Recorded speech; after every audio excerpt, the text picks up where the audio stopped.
राम राम भाइयों, मैं आपका भाई अनिल सोलंकी। मेरे यूट्यूब मंच लाउड जाट वॉइस में आप सबका स्वागत है। दोस्तों, आज के वीडियो में मैं आपको कुछ भारत की राजनीति की कड़वी सच्चाइयां बताऊंगा। दोस्तों, आज काकरोच जनता पार्टी का आंदोलन दिल्ली के जंतर मंतर पे चल रहा है और इस आंदोलन की वजह है पेपर लीक। और इससे पहले हमारे देश में श्री राम मंदिर का चंदा चोरी और हमारे जो वाहन हैं यानी गाड़ियां हैं उनमें एथनॉल मिला हुआ पेट्रोल, ये तीन मुद्दे आज देश की जनता के सामने मुंह फाड़ के खड़े हैं। और इनकी वजह से भारतीय जनता पार्टी परेशान है कि इन मुद्दों से कैसे अपने आप को बचाया जाए। और दोस्तों, भारतीय जनता पार्टी की परेशानी की जो सबसे बड़ी वजह है इस समय, वो है उसके पास में 2/3 बहुमत ना होना पार्लियामेंट में। इस बार लोकसभा के चुनाव में उसकी सीटें 240 आई, यानी उसको साधारण बहुमत भी नहीं मिला।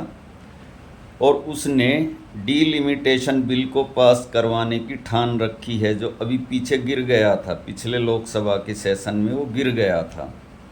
तो इस बार उन्होंने पूरी तरीके से ये ठान ली है कि ये बिल हमको पास करवा के ही छोड़ना है और इसमें महिला आरक्षण की आड़ ली जा रही है।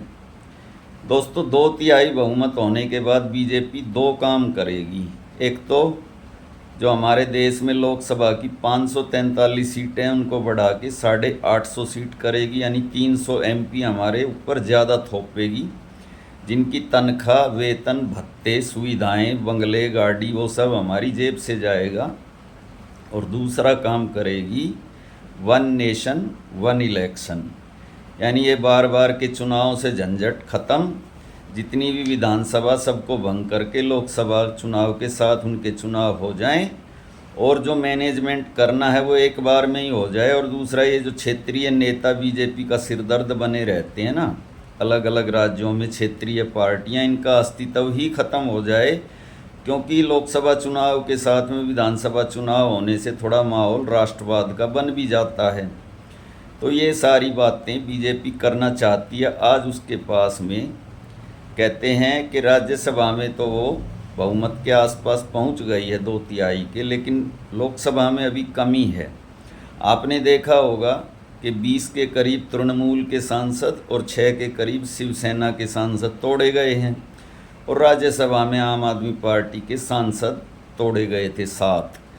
अब दोस्तों, भारतीय जनता पार्टी इसी मानसून सत्र में कोई तिकड़म लड़ा के ये दोनों कानून, वन नेशन वन इलेक्शन और दूसरा ये अपना जो वन नेशन वन इलेक्शन और परिसीमन वाला कानून, दोनों पास करवाएगी। उसके लिए चाहे उसको विपक्ष को संसद से बाहर ही क्यों ना निकालना पड़े, मार्शल की मदद से। तो दोस्तों, आज के वीडियो में मैं आपको बताऊंगा कि बीजेपी ऐसा कर क्यों रही है, उसको चिंता किस बात की है। दोस्तों, एक पुरानी कहावत है ना कि ऊंट पर बैठे आदमी को कभी कभी कुत्ता पाड़ लेता है। थोड़ा सा ऊंट नीचे झुक जाए, थोड़ा सा कुत्ता ऊपर उछल जाए। पिछले लोकसभा चुनाव में एग्जैक्टली बीजेपी के साथ यही हुआ। वो 400 सीट की उम्मीद लगाए बैठी थी, सीटें आई 240। तभी से जो हमारे दोनों बड़े नेता हैं मोदी जी और अमित शाह जी, वो परेशान हैं। उनको ऐसा लगता है कि अगर 240 से घट के सीटें 200 हो जाती तब क्या होता, उनकी सीटें 200 होती तो कांग्रेस की 150 हो जाती और फिर कांग्रेस की सरकार बन जाती। इसलिए उन्होंने अब ऐसा इंतज़ाम करने की ठानी है कि कभी बीजेपी हारे ही ना। और उसके लिए वो उन सीटों को उन्होंने चिन्हित कर लिया है, उन पर लाल स्याही से निशान लगा दिया है जो सीट वो कभी नहीं जीत पाते। तो डीलिमिटेशन में उन सीटों का अस्तित्व ही खत्म कर दिया जाएगा, उनको काट छांट कर उन सीटों से जोड़ दिया जाएगा जहां भाजपा कभी चुनाव ही नहीं हारती। तो दोस्तों, आज के वीडियो में मैं आपको भारत की ऐसी लोकसभा सीटें बताऊंगा जो भाजपा के लिए बहुत बड़ा सिरदर्द हैं। दोस्तों, 2019 के चुनाव में भाजपा को लैंडस्लाइड विक्ट्री मिली थी पूरे भारत में, क्योंकि पुलवामा की लहर थी, बालाकोट की लहर थी। लेकिन 2024 के चुनाव में पासा पलट गया और ये पासा पलटने में उत्तर भारत की कुछ सीटें जिम्मेदार हैं। उसमें हरियाणा है, उसमें राजस्थान और यूपी। इन 3 राज्यों की भूमिका बहुत ही बड़ी है, उसमें कुछ भूमिका महाराष्ट्र की भी थी। और पंजाब तो बीजेपी के लिए उत्तर भारत का सबसे क्रूशियल स्टेट बन गया है। 2019 में पंजाब से उसको 2 MP मिले थे, एक सन्नी देओल और एक सोम प्रकाश। अब की बार एक भी 0 सीट है, वहाँ कोई सीट नहीं है। हरियाणा की अगर हम बात करें दोस्तों, तो हरियाणा में 10 की 10 लोकसभा सीट 2019 में जीत ली थी, उसमें से 5 उसके हाथ से निकल गई। रोहतक, सोनीपत, हिसार, सिरसा और अम्बाला, ये 5 सीट दोस्तों जाट डोमिनेटेड सीटें हैं। यहाँ पे जाटों का असर है, और जो किसान आंदोलन और पहलवान आंदोलन में उपजी हुई नाराज़गी थी, उस नाराज़गी का असर इन सीटों पर पूरा पूरा देखा गया। लेकिन भारतीय जनता पार्टी की एक राजनीति है दोस्तों, और उस राजनीति की वजह से वो 5 सीटें हारी, तो 5 सीटें उसने जीती भी हरियाणा में। उसका कारण है पोलराइजेशन। और वो पोलराइजेशन कैसे होता है दोस्तों, उत्तर प्रदेश में कैसे होता है, हरियाणा में कैसे होता है, वो भी आपको अभी मैं समझा देता हूँ।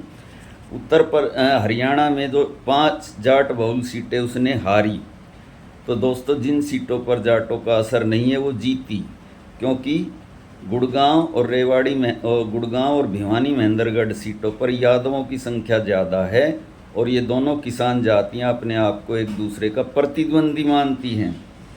इसलिए गुड़गांव, भिवानी महेंद्रगढ़ और राजस्थान की अलवर, ये तीनों सीटें, और चौथी सीट फरीदाबाद, जहाँ पे गुजरों की अच्छी खासी आबादी है, इसी वजह से भाजपा ने जीत ली।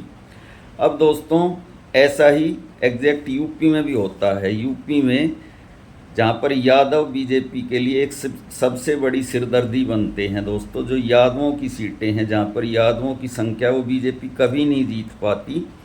लेकिन जैसे हरियाणा में यादव जाटों के खिलाफ वोट करते हैं, उत्तर प्रदेश में जाट यादवों के खिलाफ वोट करते हैं।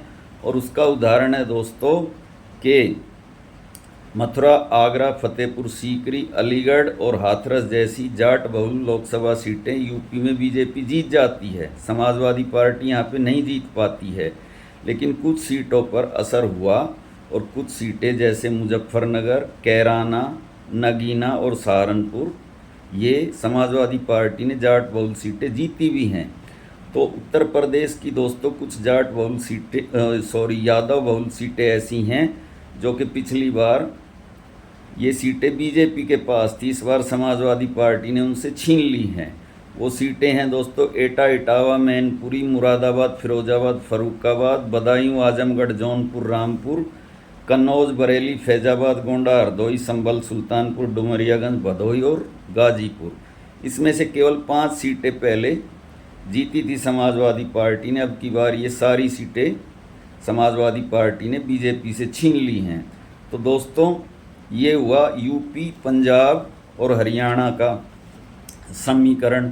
अब मैं आपको ऐसी 10 लोकसभा की सीटें बताता हूं जो राजस्थान में पिछली बार बीजेपी के पास थी, और इस बार जाटों की नाराज़गी की वजह से वो कांग्रेस या अन्य पार्टियों ने जीती हैं। जैसे फॉर एग्जांपल शेखावटी को लेते हैं, चूरू, झुंझुनू और सीकर, ये तीनों लोकसभा की सीटें पिछली बार भाजपा ने जीती थी, इस बार भाजपा इनको लूज कर गई।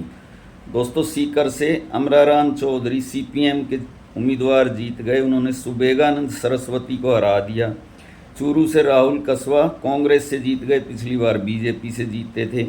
और झुंझुनू से ब्रजेंद्र ओला ने कांग्रेस से नरेंद्र कुमार भाजपा को हराया। इसी प्रकार दोस्तों जो ये अपना इलाका है मारवाड़ का, वहाँ से बाड़मेर सीट से उमेदाराम बेनीवाल ने कांग्रेस के कैलाश चौधरी को, और नागौर से हनुमान बेनीवाल RLP ने जीत दर्ज की है। वो पिछली बार भी जीते थे, इस बार भी जीते हैं।